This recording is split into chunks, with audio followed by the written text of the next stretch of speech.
Bueno, muy buenas noches a este programa de Entre Canas y Ganas. ¿Cómo está, don Oscar? ¿Cómo está, Pablo? ¿Qué tal, Paula? Gusto en saludarte, muy contento de tenerte ya nuevamente en el programa. Te veo radiante y muy motivada. Muchísimas ganas a todos por estar aquí. Muchas gracias, decíamos, por acompañarnos una noche más en este octavo programa de Canas y Ganas. Un placer, muchas gracias por la invitación. Vamos a coincidir y no aquí en este espacio al que me han invitado ustedes. Vamos a ver qué barbaridades me permiten decir esta noche. Esa es la idea. Adelante, Paula, presentemos a nuestro invitado de hoy, quien ha tenido la gentileza de tomar su tiempo para acompañarnos y estar con todos nosotros. Bueno, yo tengo el gusto de presentar a don Pablo Barahona, quien es abogado, es especialista en Derecho Constitucional y Penal, es ex embajador de Costa Rica en la Organización de Estados Americanos, escribe artículos en diferentes medios de comunicación e igualmente en diversos programas televisivos. Se ha construido en los últimos años en un análisis, como un analista político pues de amplio reconocimiento a nivel nacional.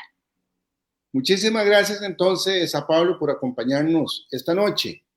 En las últimas semanas hemos visto cómo el humor social se ha encrespado, produciéndose manifestaciones de diferente tipo, desde el anuncio del presidente de la República sobre la negociación con el Fondo Monetario Internacional, lo cual daría como ajuste un incremento en los impuestos y nuevos impuestos, sobre todo triplicar el pago de bienes inmuebles. Esto tuvo como consecuencia una expresión social donde llegó incluso a cerrarse vías públicas. Incluso en un momento se contabilizaron 81 bloqueos en diferentes puntos geográficos de nuestro país. Tuvo su origen estas manifestaciones a partir de una agrupación espontánea que se ha denominado Rescate Nacional, encabezados en ese momento por José Miguel Corrales y Seri Muguido. Ambos han sido políticos, exdiputados incluso. José Miguel Corrales fue candidato a la presidencia de la República. Bueno, en algún momento pareciera que esto se sale del control de los organizadores primigenios en todo este evento. Incluso el señor Corrales manifiesta que el crimen organizado se ha penetrado en algunos bloqueos. La fuerza pública interviene levantando algunos, igual negociando con otros y bueno, tuvo una intervención variopinta de acuerdo a las circunstancias de los lugares y de los momentos. El presidente de la República, en medio de todo esto, en una cadena nacional, un domingo me parece, hizo un llamado a deponer las manifestaciones y pidió que se sentaran diferentes actores a buscar puntos de convergencia. Todo esto para lograr un acuerdo con el Fondo Monetario, decíamos, y traer alrededor, de acuerdo a lo que nos han anunciado, 1.750 millones de dólares en medio de una necesidad para cubrir el presupuesto de 11.000 millones de dólares. O sea, estamos hablando prácticamente de una bicoca. Sin embargo, trajo una expresión explosiva de nuestra sociedad, que realmente no habíamos estado o no estamos acostumbrados a ver esto. La semana anterior, existiendo todavía algunos bloqueos y llamándose al diálogo a diferentes actores, el analista y hoy invitado Pablo Barahona, en un programa que conduce este servidor, pronosticó el fracaso del diálogo que estaba previsto para el sábado anterior. Pablo fue el primero en advertir esta situación, en decir que no iba a prosperar ese diálogo, esa mesa de diálogo que el Ejecutivo estaba convocando. Incluso esto lo dijo él ante miles de televidentes, radioescuchas y brinautas que nos seguían en ese momento. Lamentable porque en gran medida los costarricenses estábamos esperanzados en esta construcción como superficie de entendimiento para llegar a acuerdos nacionales que tanto nos hace falta. Bueno, hoy hay mucho de qué hablar, pero empecemos por este punto. ¿Cuáles fueron, Pablo, sus razones para predecir este suceso y qué sigue respecto al diálogo aún pendiente? Bueno, primero, de nuevo, muchas gracias y también por ese develamiento o reconocimiento, Oscar, porque en efecto, pues mi análisis normalmente está basado en una cuota de racionalidad y otro tanto de atrevimiento, porque si algo podría yo, digamos, afirmar categóricamente, es lo que debería resultar en todo caso una obviedad para quienes somos fiebres de la historia, y es que los tiempos cambian. Cuando yo fui estudiante libre de ciencias políticas, lo digo porque yo estudiaba Derecho y a la par Ciencias Políticas y Filosofía, que eran carreras abiertas y uno escogía los cursos que quería. Y cuento esto porque yo Ciencias Políticas no la terminé, no me interesó mucho porque había un cambio generacional ahí de profesores, ya se iban los profesores más emblemáticos que era con los que a mí me tocaba recibir. Y en ese cambio generacional venía una mostacilla que son más o menos los que hoy dominan en esa escuela de ciencias políticas y son los que están poblando también el análisis político en Costa Rica. Pienso yo que con muy poco atrevimiento, con excesivo cálculo y bueno, un poco en ese marco referencial que yo he planteado para la Academia Superior Costarricense, que he dicho que se ha aburguesado, es decir, la casta académica universitaria se acostumbró a ganar muy bien y a llevarse bien con el poder. En el discurso inaugural de Calderón Guardia, Calderón el Bueno, de la Universidad de Costa Rica, él establece, y casi lo cito textual, y si acaso equivoco alguna letra, la universidad está llamada no solo a buscar la luz, sino a propiciar la luz, y eso puede implicar un debate crítico y de oposición con el poder. Bueno, yo he venido quejándome acremente, y aquí voy a entrarle al CONARE y al Estado de la Nación, con una crítica severa, que la universidad en general, digo no la Universidad de Costa Rica, la universidad pública, bueno, está llamada a ser la conciencia lúcida de nuestra sociedad y sin embargo ha venido renunciando progresivamente a ello porque se ha venido acomodando. Entonces, bueno, ahí teníamos para mí un primer viso, no digo vicio, digo viso de que esto no iba a ir bien, o sea, una pista. ¿Por qué? Bueno, porque se convoca a una entidad adscrita con ARES, ciertamente en ese paraguas institucional que auspicia al Estado de la Nación, hay algunos entes, digamos, adicionales, pero centralmente el CONARE es el que financia y el que le brinda incluso sede en su edificio al Estado de la Nación. Y eso para mí ya era complicado porque implicaba que un Consejo Nacional de Rectores, del que se vienen apenas bajando hace unos meses, Marcelo Prieto, actual ministro de la Presidencia, y Alberto Salón, uno de los querubines, ustedes verán si es el angelito o el diablito de Carlos Alvarado, dos exrectores de las universidades públicas, pero de demasiada reciente data, y enfatizo en el demasiado, es decir, esos vasos comunicantes entre Vargas Culel como director del Estado de la Nación con Alberto Salón y Marcelo Prieto, digamos, no podíamos obviarlos, como tampoco podíamos obviar que Vargas Culel se mantiene como uno de los columnistas emblema de la Nación. Y eso no es un decir, y nada de esto es ataque ad hominem. Es una lectura muy objetiva para entender que, no para mí, yo he sido colaborador del Estado de la Nación en algunos capítulos, del Estado de la Justicia incluso, me llaman justamente en estos días, me pedían algunos criterios para capítulos que están ellos ideando para el Estado de la Justicia. No avanza en mi ánimo, digamos, ninguna subjetividad para decir lo que voy a decir. Y Vargas Culel me parece un tipo inteligente, un académico, digamos, relativamente severo dentro de lo que el nivel académico costarricense, digamos, permite. Pero lo que voy a decir es gravoso, digamos.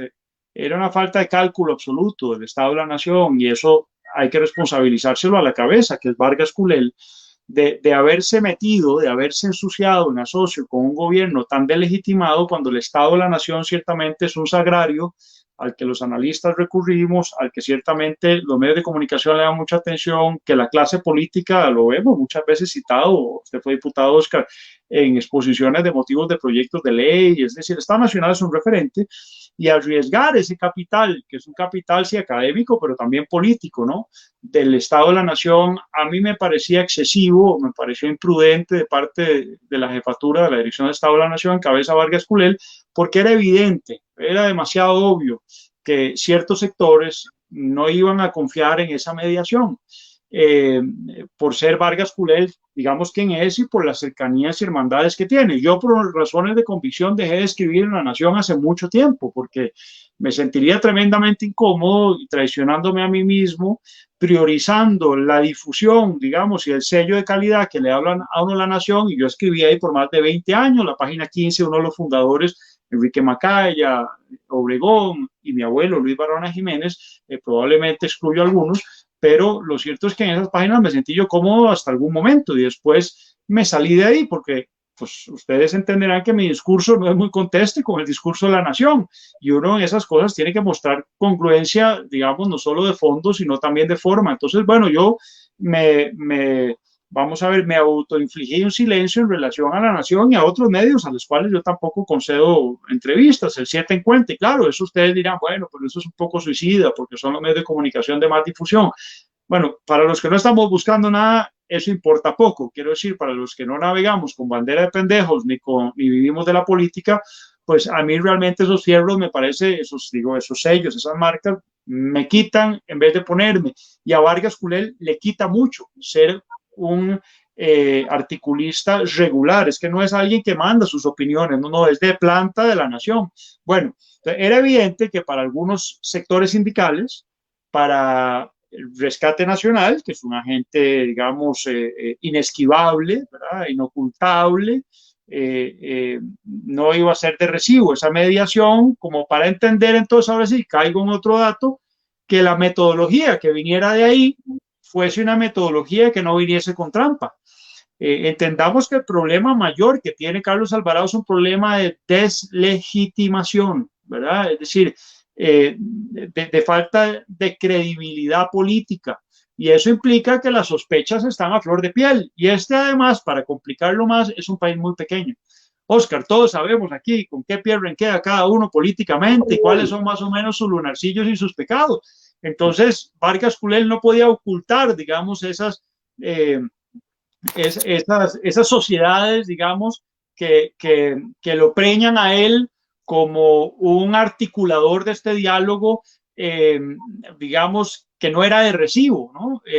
Y bueno, insisto, es el Estado de la Nación que tenía el bemol de tener ese vínculo con CONARE, Marcelo Prieto y Alberto Salón, y el mismo Vargas Culel como cabeza de este proceso. Pero aparte de eso, entonces ahora caigo en la metodología. Y entonces parte de mi análisis fue, bueno, no, esta metodología, no solo en la cadena, digamos, que da el presidente ya algunas pistas, y que ya de por sí a mí digamos, me resultaba tremendamente reprochable esta metodología de diálogo según las reglas que él se dejó traslucir, sino que después él dice, esto ya está guindado, dice en la cadena de este domingo, hace 2 semanas, dice, o este domingo hace 1 semana, perdón, dice, ya esta metodología está guindada en la página. No dice si la página del Estado de la Nación o de Presidencia. Bueno, yo cuando yo vi esa conferencia de prensa en diferido, yo me remito, no sé, 10, 11 de la noche yo soy lignovio, entonces leo y escribo en la noche fundamentalmente. En los días tengo que trabajar para vivir y para comer y para pagar mis cuentas como cualquier cristiano. Entonces en la noche es que yo puedo encontrar algún sosiego para estudiar. Y bueno, entonces en la noche busco yo el espacio, digamos, digital de la presidencia, y por otro lado también del Estado de la Nación. Y no existía, no había tal. Y bueno, yo soy medio chapa, ya vieron ustedes lo que tardé hoy en poderme aquí, ¿cómo se llama?, vincular con ustedes en esta travesura de transmisión. Entonces, bueno, sospeché sobre mí mismo. Dije, bueno, no es nada raro que Carlos Alvarado esté mintiendo una vez más y diciendo, ya esto lo guindamos y no lo hayan guindado, pero desconfiaba también de mí diciendo de pronto es que pues dentro de mi chapismo no le estaba yo llegando al documento. Entonces hice consulta con alguna gente, mira, ¿lo tenés? Y no está, bueno, búsquenlo, no, nadie le llegó. Eso ya me llamó a sospecha porque me pareció que estaban comunicando algo que no estaba listo, que estaban ellos todavía esperando a ver cuáles eran las reacciones por si podían hacer un último maquillaje. Bueno, por ahí del lunes ya por fin me llega el documento por interpósita mano y bueno, entonces lo estudio más a fondo y me doy cuenta que la metodología tenía varias trampas, pero 3 fundamentales. Una, excluía a quienes están obligando a este diálogo. Es decir, aquí hay que decirlo claramente, Oscar y Paula, y bueno, quienes tienen la amabilidad de seguir esta transmisión. Carlos Alvarado no estaba aupando, no estaba patrocinando, auspiciando, abriendo ningún diálogo. Se estaba hincando y aceptando un diálogo que tiene más de 2 años de estarle solicitando. Y no es hasta ahora que lo obligan, porque como bien dijiste, Oscar, en la introducción, esto se les fue de las manos, pero no es que se le fue de las manos a Corrales y Célimo Guido, no. Esto se le fue de las manos al gobierno, que es el que está como garante de orden, ¿no? Y que es el que no evitó esto ni lo atajó a tiempo. Y encima, pese a que ya esto estaba desbordado, dicen, bueno, sí, vamos a dialogar, pero no con ustedes, dialogamos con estos otros. Y bueno, eso estaba condenado al fracaso, porque eso implicaba que esta vamos a ver, expresión de malestar generalizado y que ya tenía avisos violentos, no iba a cesar, porque no tenían por qué ellos, digamos, simplemente por un ataque mediático y oficialista, quedarse fuera de un diálogo que ellos mismos estaban propiciando. Y fuera de eso, también ellos estaban claramente, digamos, ya ahí tocados por una falta de reconocimiento. Yo quiero decirlo a los costarricenses, si hoy no se aprobó esa primera propuesta del Fondo Monetario Internacional que nos clavaba impuestos a la clase media y a la gente que peor la ve, es gracias a ese movimiento, no es gracias a la Asamblea Legislativa o a que el PLN y su fracción dijo después, no vamos a poner los votos. Eso fue después, ante la reacción, podríamos, digamos, decir, de la calle. Entonces, bueno, ahí teníamos un primer grave error. Un segundo grave error era que, además de la distribución de las sillas y que se excluía a esta gente de Rescate Nacional, bueno, el segundo elemento que para mí resultaba, digamos, claramente inaceptable era que se sacaba a la prensa de las negociaciones. Y ese fue un requisito que planteó también Rescate Nacional y que a todos nos parecía ya a estas alturas de incredulidad y de sospecha sobre el gobierno de Carlos Alvarado y sus atláteres y la mancomunión con ciertos sectores que era precisamente los que estaba convocando Carlos Alvarado a ese diálogo para asegurarse una mayoría. Entonces, el que se sacara a la prensa, ya todos decíamos, bueno, no nos gusta ese secretismo, esto viene mal, que es lo que nos quieren ocultar. Y tercero, y ahí viene un elemento que es fundamental, y es que el presidente lo dice de viva voz, pero además está en el texto. Al final hay un poder de veto del Ejecutivo, que dice el gobierno se reserva el derecho de ir en libertad cuando no haya una mayoría, digamos, que se exprese, y dos, cuando aún habiendo esa mayoría, eso no se inscriba dentro de las políticas públicas que nosotros creemos convenientes. Y bueno, eso era incendiar esa mesa de diálogo desde el principio, y solo alguien muy, muy tonto, digamos, muy torpe, podía no caer en cuenta de que eso no iba para ningún lado, de que el gobierno, pese a asegurarse una mayoría, cuando uno repasaba, Oscar, insisto, este país es muy pequeñito, y uno decía, bueno, 4 empresarios, bueno, iban los amigos de André Garnier, 4 sindicatos, bueno, irán los sindicatos con los que está el gobierno firmando en estos días convenciones colectivas y trayéndoselos para el saco. 2 mujeres, bueno, del foro de mujeres que maneja Archie Campbell junto a Annalena Chacón. Cuando usted empezaba a sumar de los, bueno, y 4 campos para gobiernos, cuando usted empezaba a sumar de las 29 sillas, eran 25, pero si se suman las 4, gobiernos 29. De esas, entre 18 y 22, dándole beneficio, digamos a 4, entre 18 y 22, que pueden caer de un lado a otro, 18 o 29 eran del gobierno. Entonces, bueno, ni Célimo Guido, ni tampoco los líderes en San Carlos, ni la gente de las costas es tan tonta ¿verdad? Es tan básica como el gobierno piensa.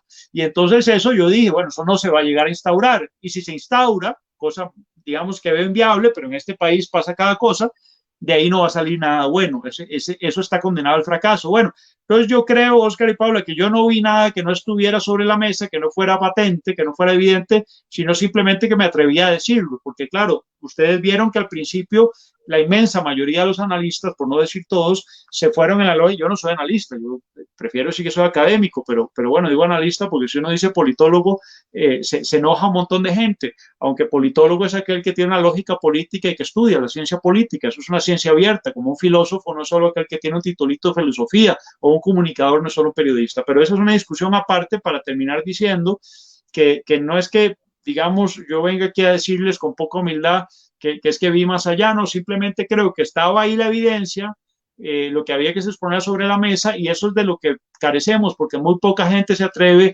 a ser políticamente incorrecto al punto de decir, mire, ese diálogo no va. Entonces, bueno, ¿qué me decían a mí? Ah, es un antipatriota, y entonces este está a favor de más bloqueos, y qué barbaridad, porque en Costa Rica estamos acostumbrados a construir nuestro país en democracia y en diálogo, lo cual es una absoluta falsedad, porque los avances democráticos y los avances institucionales, Oscar, si propendemos a superar un poquito más las clases de cívica básicas, digamos, colegiales y escolares, nos daremos cuenta de que no, Costa Rica no ha sido construida sobre la base de discusiones muy democráticas, al contrario, sobre discusiones tremendamente traumáticas. Es decir, usted, Oscar, ha militado siempre en un partido político que nació de una guerra civil y cuyo líder fundamental, que probablemente yo podría otorgarle, que es el hombre más importante políticamente hablando los últimos 70 años en Costa Rica, habló desde luego don Pepe, no es que fuera un hombre que se quedara muy quedito cuando no quisieron incluirlo en las discusiones políticas y lo sacaron a patadas de una cabina de radio, exactamente, y lo expatriaron. Entonces, bueno, y para atrás también, yo podría decirle a usted que la revolución que se da cuando se derroca a Alfredo González Flores, precisamente por tratar de imponer un impuesto de renta, sobre todo a los cafetaleros, cuando trae al control estatal la emisión de la moneda, que estaba hasta ese momento en bancos privados, cuando impone un impuesto en las aduanas, ¿verdad? Cuando crea el primer banco público, es decir, cuando le quita el control económico a las clases poderosas, de ahí salen los Tinoco, ¿verdad? De ahí salen los Tinoco cuando se planta también en lo que eran las concesiones petroleras de esa época, la gran oligarquía que tenía su atención, y bueno, de ahí después se da una contrarrevolución que llamamos la revolución del Zapuá, y de la revolución del Zapuá es donde sale la generación después, 50 años después, en una posposición en la generación del 89, donde sale Ricardo Jiménez, y donde sale toda esa generación, digamos que llamaron después la generación del Olimpo. Y si vamos más atrás en nuestra historia, entonces tenemos también en el siglo XIX, bueno, a Juanito Mora, pero también tenemos discusiones muy poco pacíficas que se dieron después de 1856 y que son las parenderas, digamos, del ser nacional. Es mentira que todo en este país se ha dado a partir de diálogos civilizados. Eso sí, al final todo confluido en diálogos, pero ¿en qué tipo de diálogos? Porque esto es lo más importante, no en diálogos fictos, no en cualquier diálogo, sino en diálogos constructivos, honestos, serios, torales y sobre todo inteligentes, que no fue como se planteó para mí este diálogo. Entonces, bueno, lo que hice fue atreverme a decirlo, a evidenciarlo, a riesgo de que ya uno está acostumbrado a eso, lo vilipendien diciendo qué barbaridad, aquí la buena palabra era decir que había que apoyar este diálogo y que ahora sí los que están en la calle son unos incendiarios, narcotraficantes, cabecillas delincuentes, porque el Código Penal establece que no se puede bloquear, lo cual para mí era una lectura absolutamente leguleya de una realidad política que tiene un trasfondo mucho mayor y que no podemos tapar con el Código Penal. Yo termino diciendo esto. A mí me da mucha risa, son mismos politólogos que a veces se pican con uno un poquito cuando uno hace este tipo de análisis, porque siempre tratan de otorgar preeminencia a su análisis, digamos, sociopolítico, politológico, que no siempre está, digamos, con poco cálculo político, porque también pues, militan en partidos políticos o están esperando que les caiga algo de este maná que representa el gobierno para cierta gente que vive de ello. Yo soy profesional liberal y un emprendedor, entonces no me fijo mucho en eso.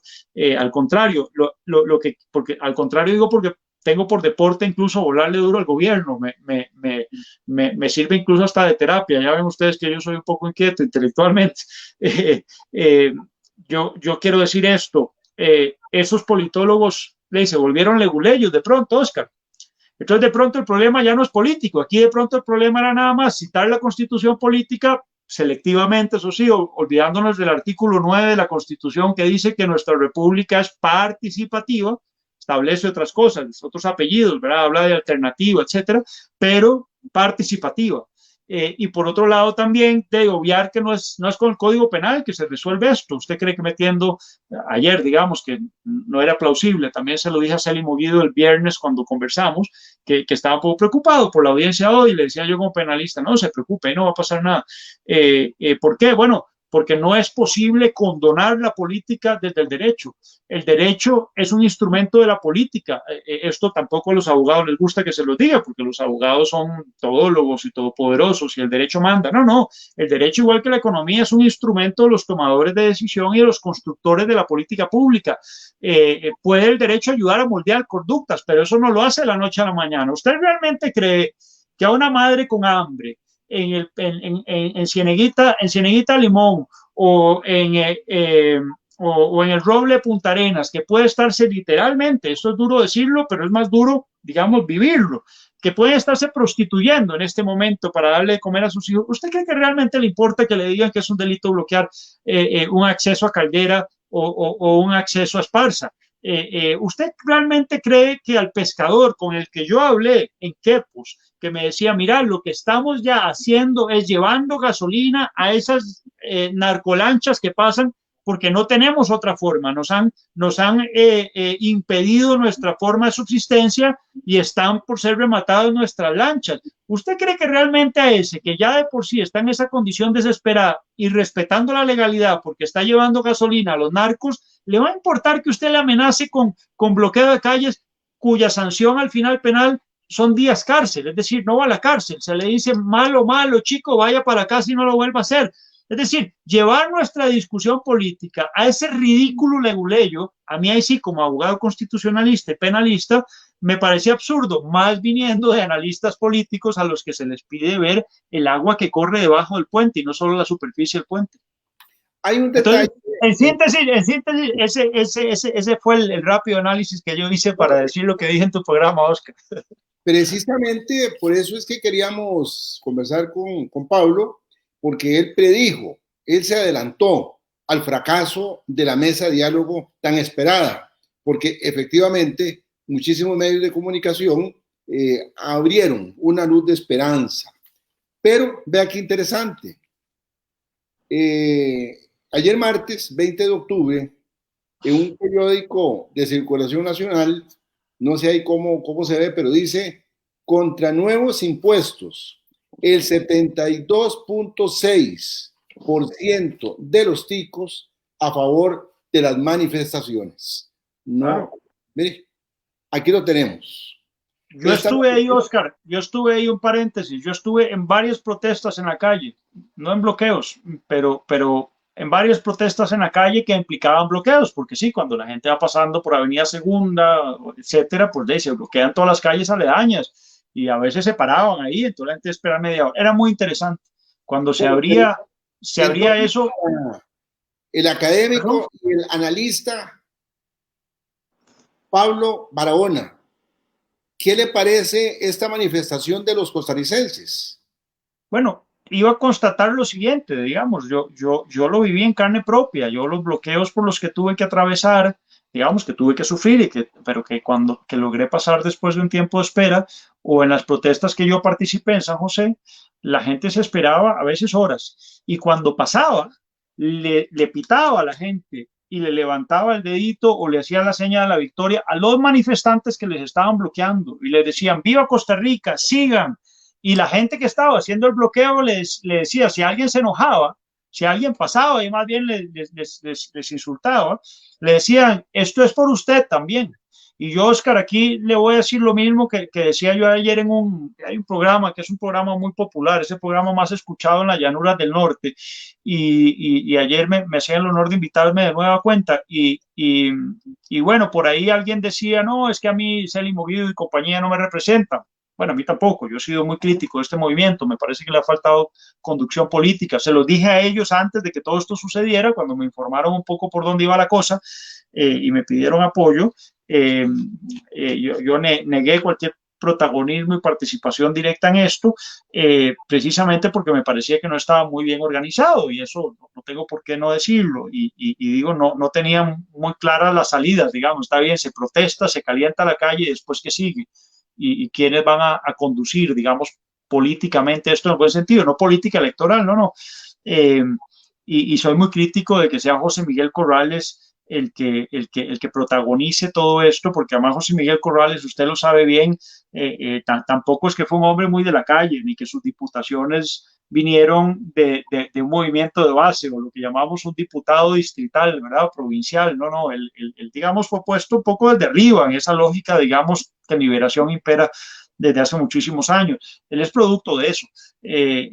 Después, ciertamente, dio sus luchas, que me parece son muy valorables, pero además decía yo estoy totalmente opuesto a que el mal proceder y este mal precedente, esta noche larga que ha representado Carlos Alvarado como un joven de 40 años que llegó de 38 a la Asamblea, a la presidencia, que esta noche larga, que esta mala foto sea lo que represente a mi generación. Y que ahora lo que haga el costarricense es dejarse caer en cruz, pero de espaldas, para caer sobre el puñal de la gerontocracia. Es decir, que ahora de pronto tenemos que volver a ver a un José Miguel Corrales. A mí me parecía que no era la persona que tenía, digamos, las herramientas comunicativas para llegarle a la gente a la que había que llegarle, y sobre todo para plantarse en el momento en que se le viniesen encima como se le viniesen encima. Y tampoco me equivoqué, y esto se lo dije a José Miguel, se lo dije a Célimo, no les gustó. Célimo incluso, que es un poco más irascible, trató de medio enojarse. Yo soy hijo de una alemana, entonces es difícil que un cacique me asuste, digo, como él mismo se denomina, ¿verdad? Y entonces me le planté en raya con el mismo argumento, y el viernes que nos hablamos, le dije, yo se lo dije, Célimo, y José Miguel Corrales, bueno, se bajó del caballo, hiciste en tu introducción una alusión a esto de la incursión del narco, que yo no creo que fue un error estratégico José Miguel Corrales decirlo. Desde luego eso era hundirle una daga en el corazón, sino en la espalda, al movimiento que él mismo había propiciado. Eso no le correspondía al decirlo, y creo que con eso lo que él ya estaba calculando como viejo zorro era una salida. Él estaba abriendo una puerta para tener una excusa para salirse de algo que a él mismo le asustó, y que probablemente en su seno cercano, digamos, de su esposa, sus hijos, ya viéndolo a él tan anciano, le decían, no siga, papá, sálgase de aquí, vea todo lo que le están diciendo, usted ya no está para eso. Y esa presión en algún momento, aquí día y noche, pues hace carga. Yo creo que José Miguel lo que hizo fue buscar salida por ahí, y le hizo un enorme daño al movimiento, porque claro que le dio armas al animal ponzoñoso, al enemigo de ese movimiento. Y bueno, yo quiero decir que lo mismo que dije ayer en ese programa de las llanuras del norte, les dije, mire, de pronto un internauta de esos que juega de astuto me salió diciendo, es que a mí no me representan ninguno de esos señores en este movimiento. Entonces decía, bueno, a mí tampoco, digo, yo nunca he sido liberacionista, ni de Fuerza Democrática o naranjazo con Célimo, ni he sido muy del verbo, digamos, encendido de un Célimo Guido, que es un poco, digamos, más de pueblo, y lo digo con todo el respeto, y también admiración, porque le llega, digamos, a un cierto sector, sin duda, y eso ha sido palpable en la calle. Pero yo decía, bueno, si a usted eso no le representa, pero yo decía, pero a mí sí me representa la idea central que ha estado detrás de todo esto, que resumen en dos partes: no más impuestos y no más engaños. Eso es en el fondo lo que el costarricense ha hecho desde la calle. Yo digo, a mí eso sí me representa, y yo eso lo voy a apoyar hoy y siempre.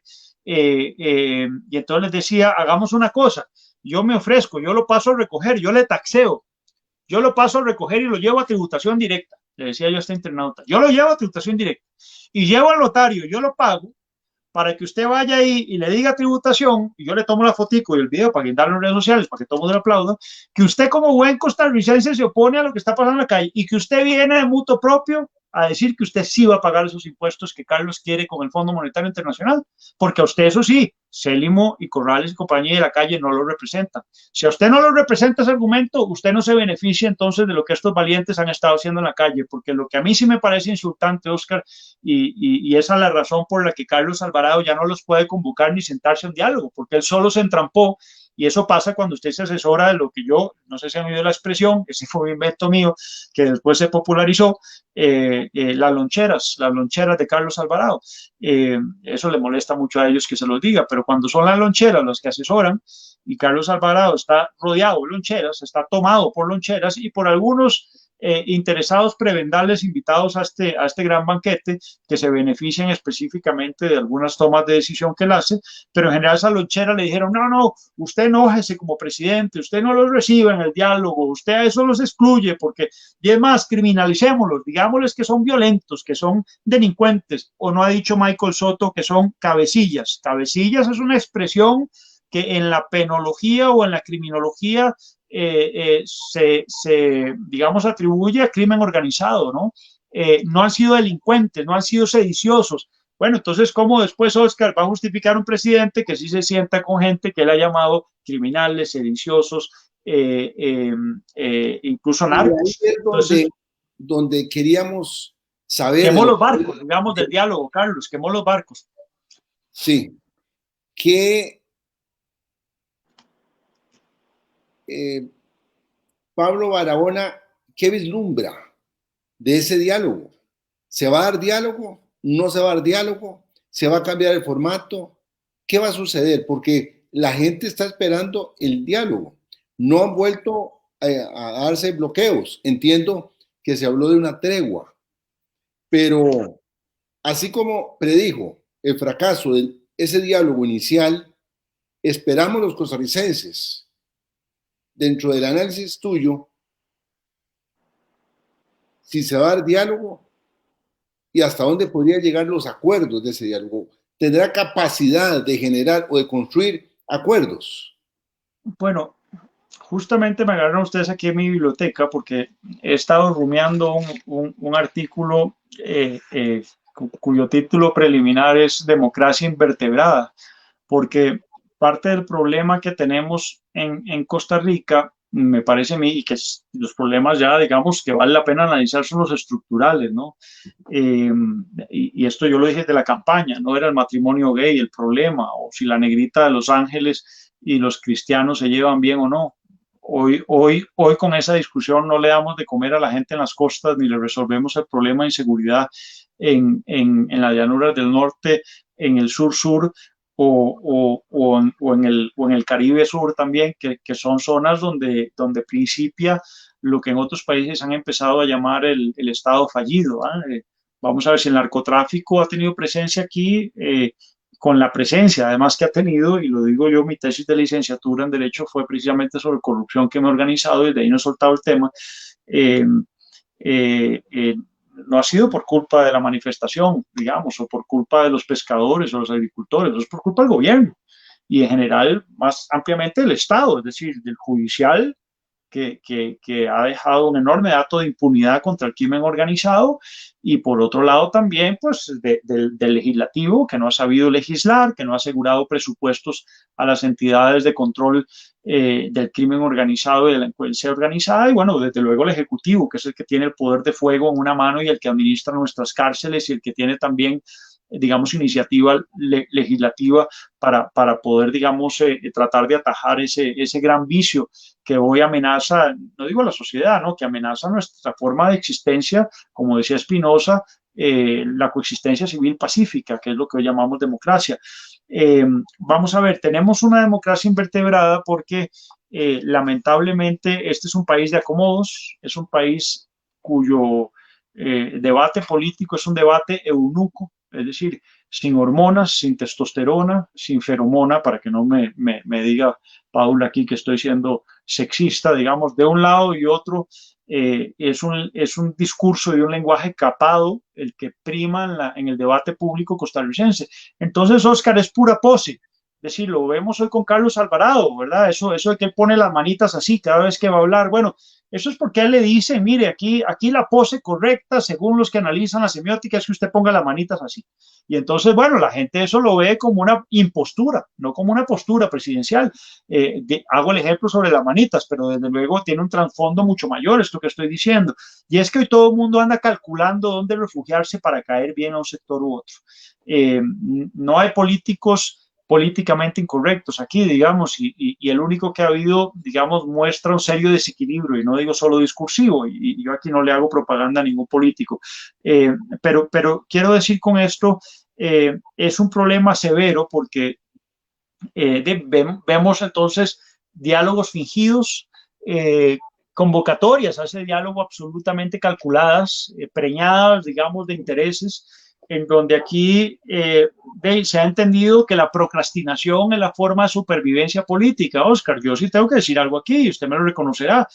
La crisis que vivimos hoy no es una crisis solo de un presidente tan disminuido y tan incapaz como Carlos Alvarado, que ciertamente lo único que sabe es pedir, digamos, más créditos, o sea, endeudar más todavía al Estado para él llegar al otro lado de la orilla, que está a año y medio. Eso es lo que a él le interesa, y ser expresidente. Yo creo que él y Luis Guillermo Solís, que nunca soñaron con ser presidentes, fueron presidentes para ser expresidentes. O sea, ellos, eso es lo que les interesa. Les interesa poco lo que pasa mientras ellos lo son, y ellos lo que les interesa es disfrutar el viaje, digamos, no el destino en donde es el país o cómo les juzgue la historia, porque ellos, como está Luis Guillermo Solís, pues refugiado, dando clases aquí, dando una conferencita allá, lo invitan para ir, eso es lo que a él le interesaba, pero a él si el país se va en la trampa no le interesa. Entonces, ¿por qué digo esto? Porque para atrás hay una enorme responsabilidad. Estos días, ¿por qué ustedes creen que Carlos Alvarado se atreve en estos días? Esto no ha tenido oportunidad de decirlo antes en estos días, asiagos. ¿Por qué ustedes creen que Carlos Alvarado está firmando en estos días convenciones colectivas, que evidentemente no le ayudan mucho, digamos, en la lógica de su discurso, de su puesta en escena estos días? Por una razón muy sencilla, porque aprendieron a la lógica de liberación nacional histórica, que imitó la unidad, Partido Universal Cristiano, y ahora también la imita el PAC, que es, vamos a ver, acoger ciertas demandas sindicales para que no jodan. Entonces, ¿cómo quebraban aquí los movimientos sociales históricamente los liberacionistas? Y digo liberacionistas, pues son los que más gobiernos han tenido, digamos, en la historia contemporánea, pero eso lo copió la unidad y lo copia ahora el PAC, insisto. Es doble pecado que lo haga el PAC, porque el PAC nació, digamos, contestatariamente a liberación y a la unidad y a esa maña, pero hoy repite lo mismo. Entonces, lo que está haciendo es llamando a algunos sindicatos, que es a los que quiere sentar en los diálogos, que no quieren que se le vayan a la calle diciendo, venga, vamos a firmar unas convencioncitas. Y entonces los dejan callados. Y esto lo denunció Albino también en la gran marcha del 2018, cuando lo que hicieron fue quebrar el movimiento. ¿Cómo? Llamando a algunos sindicatos, a algunos líderes sindicales, para decirle, venga, vamos a firmar con usted un acuerdo aparte, pero eso sí, me dejan la marcha. Y con eso dividieron y debilitaron el movimiento, ¿verdad? Eso lo denunció Albino Vargas y algunos de los de hueso duro, digamos, sindical, que no se atrevieron que no se apuntaron a esa maña. Entonces, ¿por qué esto es importante? Porque lo que estamos viendo es que este país tan partimentalizado, lo que ha ocurrido es que lo hemos segmentado en intereses. Entonces, a mí no me importa si el país se va para el carajo, dice un industrial o dice un sindicalista, para balancear el término. A mí lo que me importa es que me den lo que yo necesito, lo que mis representaciones de base, pueden ser trabajadores, pueden ser industriales, pueden ser comerciantes, lo que sea, lo que nosotros necesitamos, que es una exención de impuestos, que es una carreterita acá, un beneficio allá, la presencia del presidente en un congreso específico, minucias, y mientras tanto lo estructural del problema lo meten bajo la alfombra. Y esa alfombra hoy está tan abultada que es un basurero a cielo abierto que ya los políticos no pueden tapar. Es decir, nos estalló en la pura cara y en el peor momento, porque es una crisis, digamos, incremental a partir del COVID, que eso también yo lo adelanté cuando en este país todo el mundo, y tuve una discusión con Claudio Alpizar en su programa y después en otros también, todo el mundo en marzo, abril, todavía mayo, aplaudía y el ministro Salas era un héroe. ¿Se acuerda usted de los memes con la camisa de Superman? Y en las encuestas aparecía como presidenciable y Román Macaya ahí pegadito también en la foto. Bueno, yo no. Yo lo que dije desde aquel momento es, ojo, cuidado, yo no voy a decir, me acuerdo Claudio empezó su programa diciendo, bueno, nadie discute este buen manejo que ha hecho el gobierno. No, yo sí. Es decir, yo no me doy la cáscara de banana, sí que aquí hay un buen manejo porque esto es muy temprano, Claudio. Esto apenas está empezando, esperemos. Yo sí creo que han cerrado demasiado pronto. Entonces yo le decía a Claudio en aquel momento, Claudio, ¿por qué cerrar las escuelas en toda la ruralidad, donde hay una brecha digital gigantesca? Los muchachos no pueden seguir recibiendo escuela, ¿verdad? Se pierde comedores escolares y son regiones donde no ha llegado el COVID. El COVID llegó a las zonas rurales de Costa Rica 3 meses después y sin embargo ya estaba cerrado. Y el comercio lo cerraron todo cuando apenas no había ni 100 casos de contagio en Costa Rica. Hoy entendemos que se cerró demasiado pronto y por tanto la paciencia ciudadana no alcanzó. Bueno, hoy sí hay críticas sobre el tema. Entonces, ¿qué es lo que quiero decir acá? No, y caemos en lugares comunes en el análisis, Oscar, porque entonces, como todo el mundo aplaude al gobierno, los analistas vienen y aplauden al gobierno porque no quieren asumir el costo de ir a contramarcha.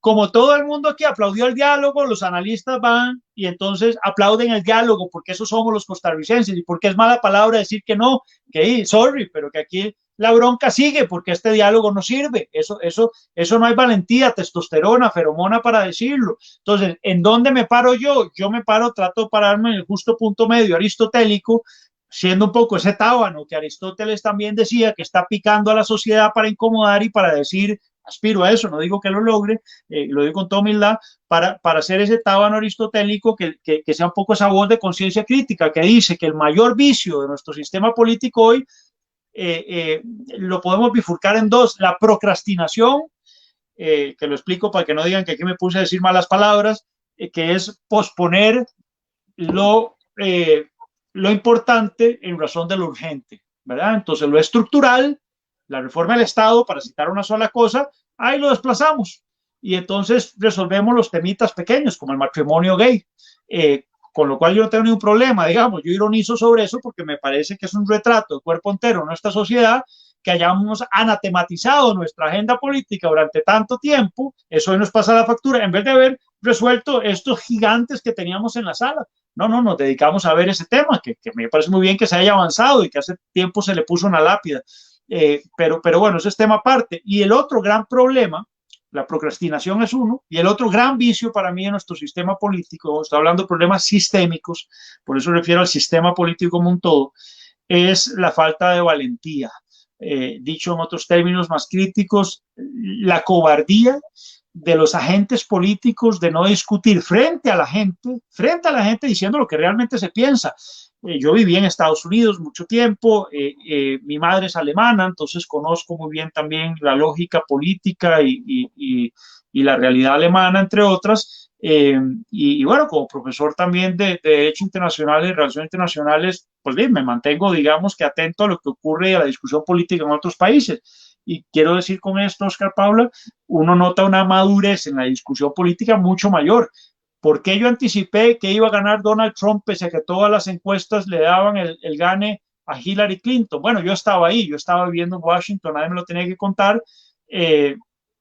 Y ojo, aquí voy a decirlo, no lo he dicho antes, Donald Trump va a volver a ganar. Todas las encuestas están con Biden, pero Donald Trump va a volver a ganar. Después me volvés a hacer otro programa de estos, Oscar, tenga razón o no, no importa, me puedes decir, esta no la pegaste, o bueno, también de pronto sí la pego, pero ¿cuál es mi lectura? Donald Trump tiene algo que creo los estadounidenses están sobrevalorando, digo sobrevalorando en el buen sentido, aprendieron a apreciar frente a una Hillary Clinton o un Biden, que son los políticos tradicionales. Trump es un outsider, Trump no es un político, digamos, de larga data ni de estirpe, es un empresario, es un estafador de la política y del comercio, sin duda es un charlatán, pero tiene una cualidad que los norteamericanos aprecian mucho en el debate político, en sus analistas, en su academia. Él dice lo que piensa, no piensa tanto lo que va a decir. ¿Por qué Juan Diego Castro, a quien cité tácitamente hace un rato, bueno, ya dije el nombre, por qué de pronto tiene algún caudal electoral? ¿Por qué todavía hoy en redes sociales uno se topa algunos incautos que dicen, es que ese era el hombre, pero no quisieron, ¿verdad? Bueno, ¿por qué? Porque aunque a algunos nos parece, vamos a ver, absolutamente inviable, ¿verdad? Lo cierto es que tiene un mérito que es el que hace que la gente lo tome en serio. Dice cosas, ¿verdad? Es decir, tiene la valentía de decir cosas, se equivoca en muchas, es tirrioso, ¿verdad? Es muy subjetivo, se le mete a alguien entre ojos y no lo suelta, por eso fue penalista, pero es pésimo político. ¿Qué quiero decir con esto? Bueno, En Costa Rica, mientras sigamos apostando a platos de babas, a los que yo llamo navegantes de agua dulce, pues seguiremos entrampados entre un Carlitos Alvarado y un Fabricio Alvarado. Y ese fue el callejón sin salida en el que solitos nos metimos cuando como costarricenses lo que queremos es ver quién tiene menos parte de tránsito, que este no tenga un hijo por fuera, que la otra no se haya divorciado porque ya va por su tercer matrimonio, entonces ya, o sea, estamos buscando ángeles y la angelología no se lleva bien con la politología, ¿verdad? En vez de buscar realmente la gente en la que podamos confiar y que tenga el atrevimiento del capital político de acometer las discusiones. Don Pepe era políticamente correcto. Oscar, ¿me vas a decir que no tenía unas expresiones que son absolutamente deleznables e imperdonables a estas alturas, e incluso en aquel momento, como decir que la plata que se había desaparecido se la había comido en confites, y se había desaparecido la plata? O llamar a un estudiante universitario en una protesta y decir, venga, para bajarle los dientes, siendo presidente de la República. O de pronto también aupar a personas que estaban siendo perseguidas internacionalmente por desfalcos o incluso narcotraficantes que habían sido invitados a venir a Costa Rica, como lo revelaron después comisiones de narcotráfico y Asamblea Legislativa. Yo no estoy endiosando a Pepe, por supuesto que tiene lunares, esos y muchos otros más, igual que Daniel Oduber, pero eso no le quita que fueron grandes estadistas, que fueron grandes políticos y que supieron echar el carro a andar. Entonces, hoy el costarricense creo que está empezando finalmente a asumir una mayoría de edad política para entender que si nosotros en las próximas elecciones otra vez nos dejamos engañar, estamos jodidos. Y el capital, vamos a ver, mediático, político, o sea, las circunstancias están servidas, y con esto cierro, pues sé que tendrán ustedes preguntas o no sé, u oposiciones o críticas que hacerme, para decir lo siguiente: el caldo de cultivo sigue estando ahí. Vean qué fácil, esa es la mejor demostración, el terreno. Vean qué fácil, Paula y Oscar, manipularon a la gente en estas protestas. La Nación, Canal 7, Canal 6 empezaron a hablar narcos, narcoprotestas, narcobloqueos. Es que ya esto, ¿y qué hizo la gente?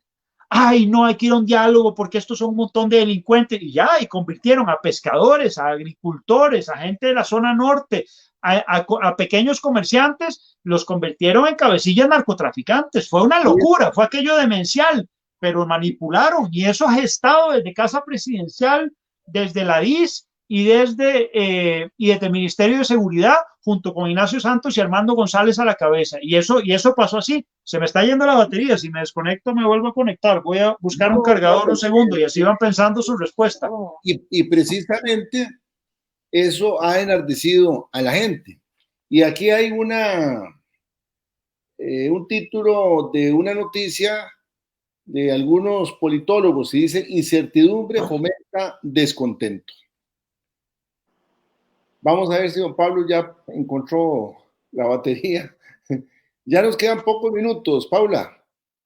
Tenemos primero queremos agradecerle a todos los brinautas que nos han acompañado esta noche por su generosidad de estar con nosotros, y también darle participación a quienes se han sumado desde un inicio en este programa que hemos tenido con el analista Pablo Barahona, precisamente dándole participación a quienes nos acompañan.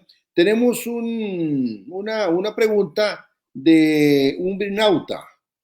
Paula, Diego.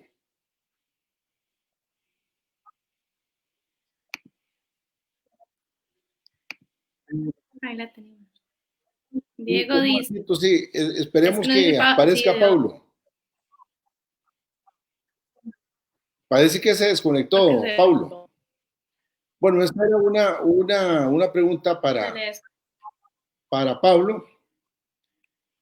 Como siempre, Pablo tiene un verbo incendiario, un verbo fuerte. Por supuesto, son sus opiniones. Nosotros compartimos algunas de ellas, otras no necesariamente las compartimos, pero sí es importante el análisis, la crítica en estos momentos tan difíciles que el país está atravesando. Y es cierto, el problema nuestro es un problema político, sumado, por supuesto, al tema fiscal. Cuando estamos hablando que los ingresos del Estado son de 9.000 millones de dólares, 9.000 millones de dólares son los ingresos del Estado, pero los gastos, de acuerdo al presupuesto, que ahí está en la Asamblea Legislativa, son 20.000 millones de dólares. Entonces encontramos una brecha de 11.000 millones de dólares. Cuando tenemos una brecha de esa naturaleza, un déficit tan abultado como nunca en la historia lo hemos tenido en la historia más reciente, por supuesto que nos encontramos en un callejón sin salida, porque aquí estamos hablando de todo un convenio que se quiere realizar, unas negociaciones con el Fondo Monetario Internacional, un aval de este organismo financiero internacional para poder tener o aspirar a 1.500 millones de colones, más o menos, de dólares, perdón. Entonces eso lo que significa es que no vamos a lograr mayor cosa. Y Pablo decía algo que me parece que hay que ponerle cuidado y los costarricenses debemos tener claro esta premisa. El tema costarricense efectivamente es político y se le suma lo financiero. Desgraciadamente, la clase política costarricense en los últimos tiempos ha buscado distractores, temas distractores, y no le han entrado de lleno a los problemas estructurales. Pareciera que la clase política le tiene miedo, no quiere comprarse la bronca de arreglar temas estructurales. Y cuando hablamos de temas estructurales, estamos hablando de cuál es el Estado que queremos, pero también cuál es el Estado que podemos sostener también.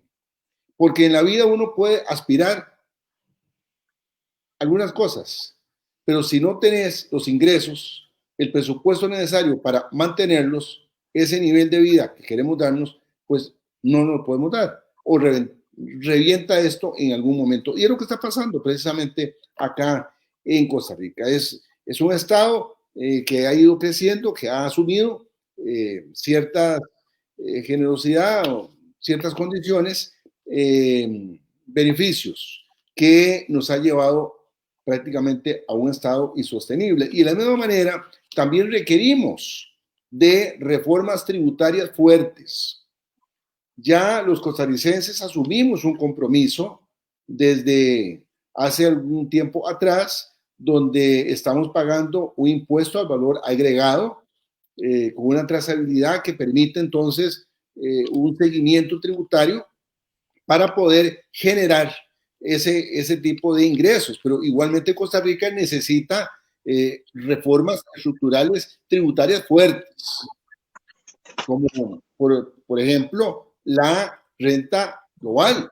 Es necesario poder generar mayores ingresos en ese sentido. Entonces sí es fundamental entrarle a temas de reestructuración de todo de ese mundo, ese espectro tributario para poder ir cerrando esas brechas. Don Pablo, de nuevo estamos con usted.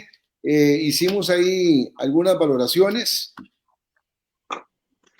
Estamos ya al final del programa. ¿Cuánto nos queda? Porque esa es una forma diplomática, Oscar, de decirme que yo hablo mucho, entonces mejor me dicen de una vez. Nos quedan dos minutos. ¿Cuánto nos queda, Paula?